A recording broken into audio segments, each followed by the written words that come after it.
Las energías renovables son aquellas que se producen de forma continua y que proceden de fuentes consideradas inagotables. Asimismo, las tecnologías que las emplean son consideradas limpias, ya que causan un mínimo impacto ambiental. Las energías renovables han constituido una parte importante de la energía utilizada por los humanos desde tiempos remotos, especialmente la solar, la eólica y la hidráulica, y por ejemplo la navegación a vela, los molinos de viento de agua son buenos ejemplos de ello. Y por último, el Perú ofrece sin duda un potencial prometedor para el desarrollo de estas fuentes energéticas.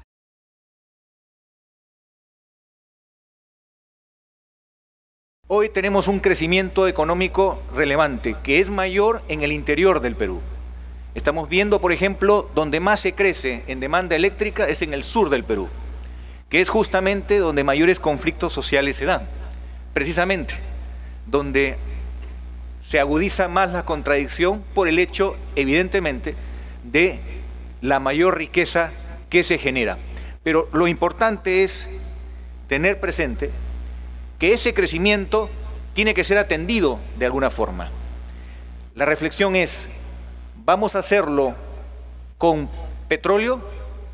¿Vamos a hacerlo con diésel, con residual? ¿Con grupos térmicos que instalemos al norte y sur del Perú? ¿Esa mayor dependencia del petróleo es lo más conveniente para el Perú? ¿Qué ocurre si se repite el escenario del 2008?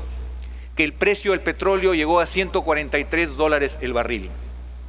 ¿Qué pasa con la Estrategia Nacional de Mitigación frente al Cambio Climático?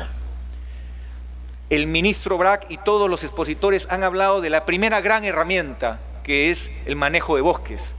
Pero la segunda gran herramienta en esta estrategia es la que tiene que ver con la matriz energética del Perú y con el tipo de fuente de energía que utilizamos para hacer sostenible ese desarrollo tan importante.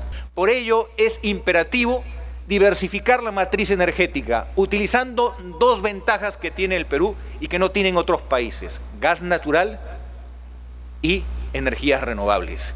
En electricidad, evidentemente, lo conveniente es usar más el agua y el viento, porque si hacemos que el gas atienda a la demanda futura de electricidad, cometeríamos un error, porque el gas natural se usa más eficientemente en el transporte, en la industria, en los hogares, porque aún utilizando la tecnología del ciclo combinado en generación eléctrica, se pierde el 40% del poder calórico del gas.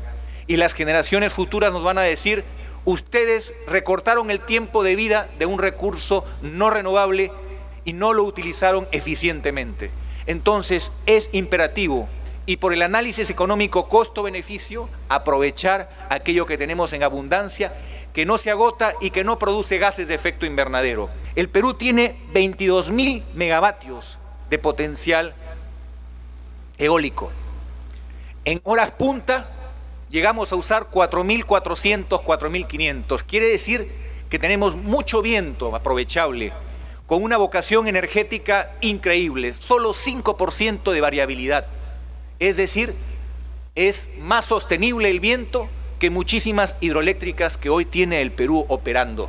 Hacer que el Perú sea mejor en el largo plazo y que no seamos parte del problema mundial, sino líderes en una estrategia nacional de mitigación que nos permita captar los recursos que conlleva las corrientes que están ya en el mundo financieras, para aprovechar el valor estratégico de tener una Amazonía, que significa captar recursos para hacer negocios limpios, y de esa manera no estén resentido el sistema económico con el manejo responsable y racional de la naturaleza.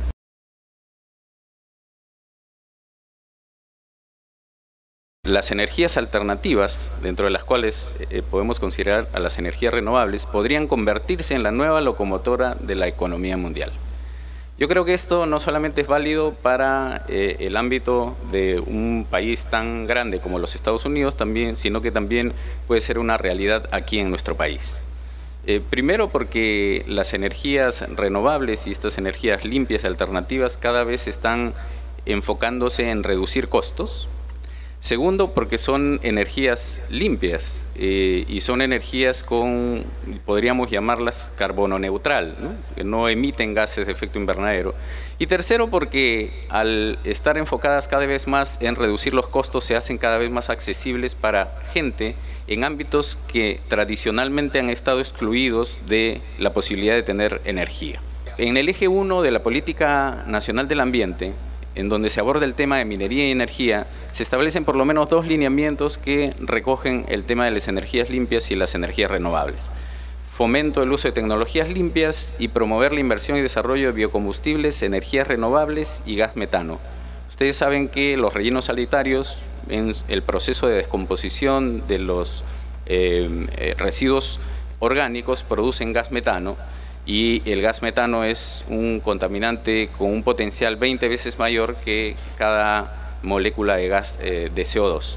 Entonces, la idea es aprovechar este gas para generar energía limpia y reducir así, primero, la dependencia de combustibles fósiles, de energía proveniente de combustibles fósiles, y segundo, ayudar y apoyar a la diversificación de la matriz energética. La instalación de cultivos para el uso como biocombustibles tienen que respetar por lo menos 3 elementos. El primero, tiene que respetar los bosques primarios. Ustedes saben que el 65% de nuestro territorio está cubierto de bosques primarios y son una fuente importante de recursos naturales y de servicios ambientales, felizmente con cada vez mayor acceso a mercados, ¿no? Segundo, tiene que respetar la prelación en el uso del agua. Esto ya ha sido establecido en la Ley de Recursos Hídricos, primero el agua para consumo humano y luego todo lo demás. Y tercero, tiene que respetar las áreas de cultivo, las tierras que ahora son utilizadas para la siembra de productos agrícolas de consumo humano, lo que significa seguridad alimentaria para el país. Entonces, respetando estos 3 elementos, se puede desarrollar en forma responsable la producción de cultivos para biocombustibles.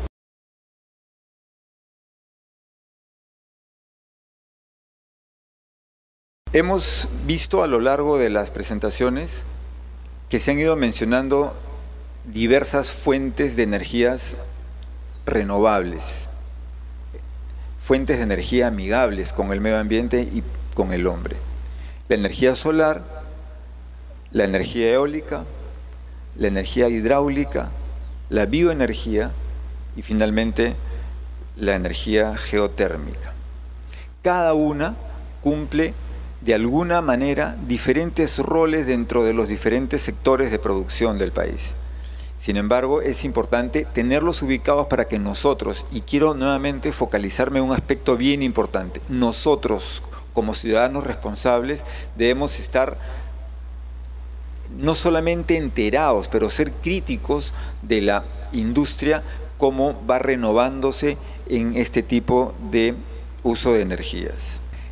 En términos de energía renovable, vemos que en energía solar, en el sur del país, se encuentran ya 3 proyectos, en Arequipa, en Moquegua y en Tacna. Son esas 3 cruces rojas que estamos viendo. Sin embargo, vemos cómo el país ofrece muchas más áreas geográficas para poder desarrollar proyectos. Probablemente en este momento ya se estén desarrollando o planteando o haciendo proyectos de preinversión tanto en el norte del Perú como en el sur oriente de nuestro país. Hacia la última década del siglo pasado, los proyectos de inversión tenían que ser rentables y automáticamente la tarjeta o la luz verde se daba, ¿no es cierto? Y la rentabilidad consistía en tomar 2 o 3 indicadores financieros y sobre esa base decir, este proyecto genera ganancias, genera valor agregado de capital, va.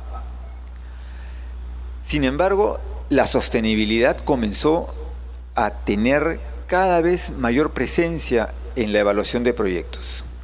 Estudios de impacto ambiental se hacían cada vez más necesarios y entonces los proyectos ya no tenían que ser solamente rentables, pero también sostenibles. Y esa sostenibilidad se concentraba en el hecho de ser ambientalmente responsables, socialmente responsables. La rentabilidad es un elemento fundamental que permite mantener vivo al sector privado. Si no hay rentabilidad, no hay proyectos de responsabilidad social, no hay proyectos ambientalmente responsables, entonces como que la balanza pierde equilibrio.